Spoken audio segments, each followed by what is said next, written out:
So we're going to switch it up a little bit, okay? You guys know that I love documentaries, and I have been like watching my little shows and stuff like that. You know, I'm turning into a little bit of an old lady and stuff like that. So, I've been really into documentaries my whole life, but some of these documentaries I had to like spin the block on. And this one in particular, which is very different. Let's put it that way.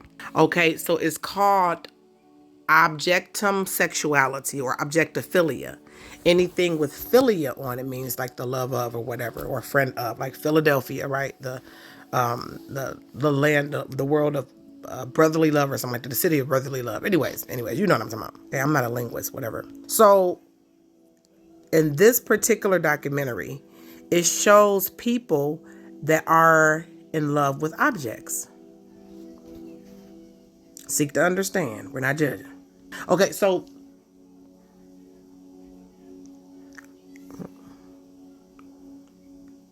just take a look at it. Give it a chance. Give it a chance. Give it a little bit of a chance and just take a look at it. Okay, some people are in love with objects. I mean, I can't really explain it. It's better to be seen than understood by what I'm saying. Check this out. A woman who's engaged to the light of her life. I don't think my relationship is outrageous. It's normal to me. Mwah.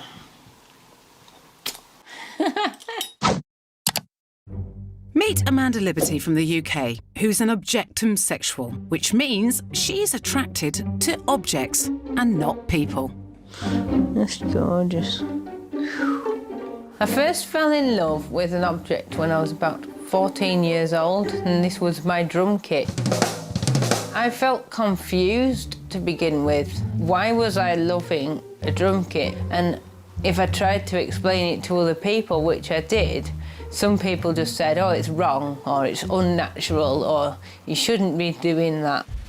But Amanda ignored the naysayers and followed her heart.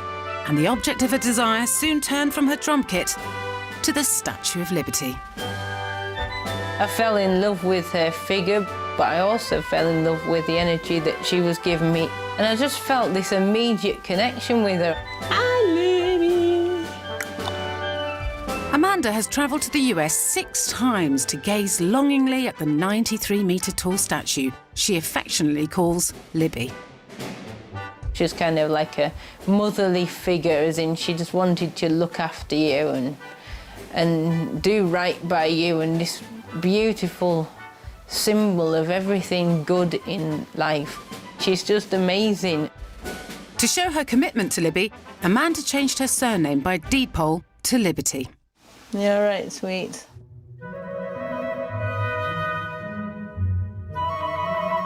But a few years ago, her head was turned when she fell head over heels with a chandelier. I wasn't looking for anyone else because I was madly in love with the Statue of Liberty. So it came as a complete shock and a surprise.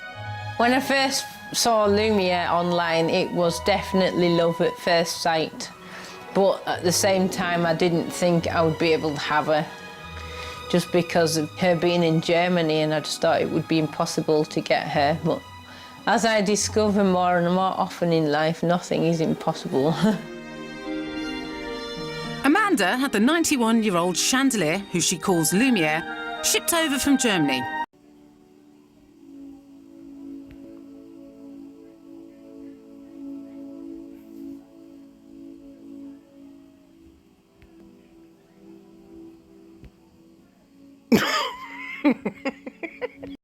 And I'm in love with an arcade cabinet, Sinistar. My relationship with Sinistar is mostly romantic, but I do also have sexual feelings toward him. Sinistar is a 1983 Williams arcade cabinet.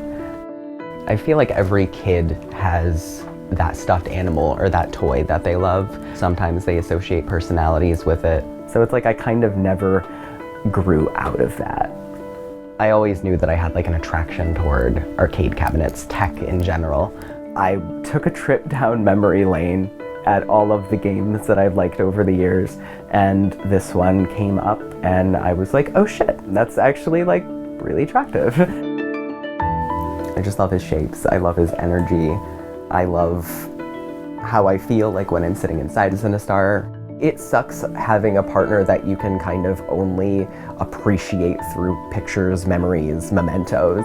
Him being a public object derails all of the affection that I'd like to share. If I had the opportunity to like go to the museum and actually spend time with him more, I absolutely would.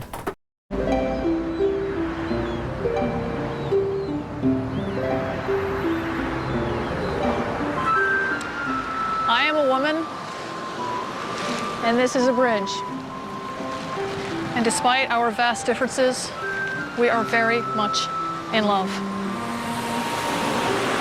And our love in itself is no different from any other love that exists between two beings.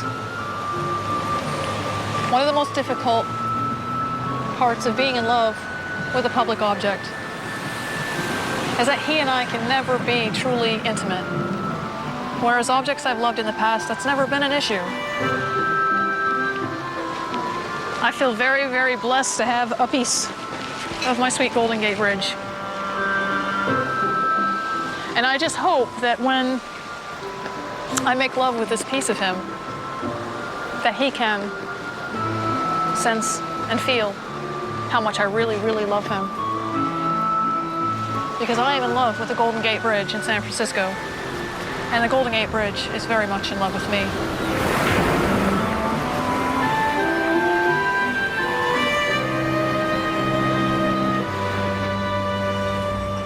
Erica La Tour Eiffel, known to her friends as Naisho, is one of just 40 people in the world who call themselves objectum sexuals, people who have loving relationships with objects. Naisho has many lovers. Her most famous ones these days are the Berlin Wall and the Eiffel Tower. Her love for objects is behind her considerable athletic success. She's a world-class archer thanks to her long-term relationship with a bow. Which is not wanting to come out here. This bow is Tenchan, and it was indeed the first bow I ever fell in love with. He belonged to a guy that I was attempting to have a relationship with. And the sad part is he broke up with me because I loved his bow more than I loved his bow more than him, and he was rather offended. When you say you date these guys, does it mean you do have sex with them? Oh, no. No, we never get to that point. Oftentimes they always said, I'll be the guy that'll make her change her mind. And I never liked that attitude, so. I mean, I didn't date a whole lot of guys, but the ones that I did, didn't work out simply because of the sex part. Archers, may I have your attention, please? The bow, called Lance, propelled her to become a world champion gold medalist and a record breaker. A very special lover. I can't exactly go and curl up and sleep with the Eiffel Tower every night, nor the Golden Gate Bridge or the Berlin Wall. So I have to suffice with handcrafting models. This particular wall in Berlin, I have a very, very deep relationship with, and so he's pretty special. Naisho loves the models and is intimate with them too. She usually carries at least one of them at all times.